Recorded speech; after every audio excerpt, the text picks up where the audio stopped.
নমস্কার, আমি রচনা ব্যানার্জি। শারদীয়ার অনেক অনেক শুভেচ্ছা, অনেক অনেক অভিনন্দন আপনাদের সবাইকে জানাচ্ছি।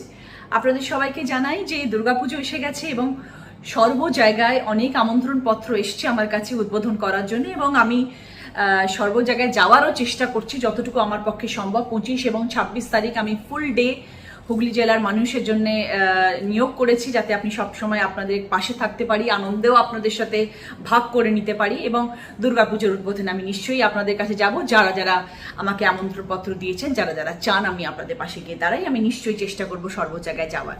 সেই পরিপ্রেক্ষিতে একটু জানিয়ে রাখি, একটা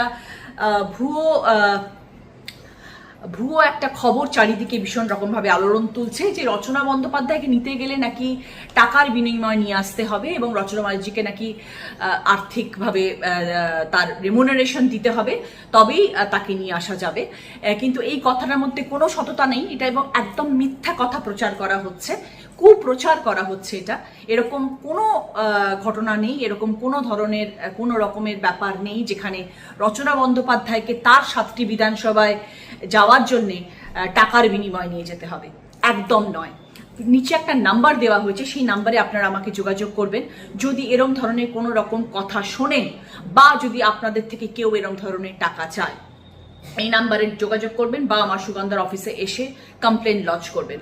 আমরা নিশ্চয়ই তার বিরুদ্ধে অ্যাকশন নেব। এবং আপনাদের সবাইকে আজকে এই ভিডিওর মাধ্যমে জানিয়ে রাখলাম, এরম ধরনের যারা কুপ্রচার করে, এরম ধরনের কথা যারা বলে বেড়াচ্ছে, তাদের কিন্তু একদম বিশ্বাস করবেন না এবং তাদের সাথও দেবেন না।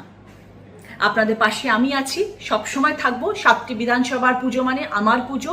আমরা সবসময় খুশিভাবে আনন্দ সহকারে আমার এই পুজোর উদ্বোধনে আমি উপস্থিত থাকবো। আপনাদের ভালোবাসার টান। ভালো থাকবেন, আনন্দে থাকবেন এবং শারদীয়ার অনেক অনেক শুভেচ্ছা। যেখান থেকে আমি আমন্ত্রণ পেয়েছি তাদের সকলের সঙ্গে দেখা হবে আগামী দিনে। ভালো থাকবেন। ফলো করুন চ্যানেল নিউজ বাংলা টিভি। নজর কাড়ে, নজর রাখে, সময়ের আগে খবর করে।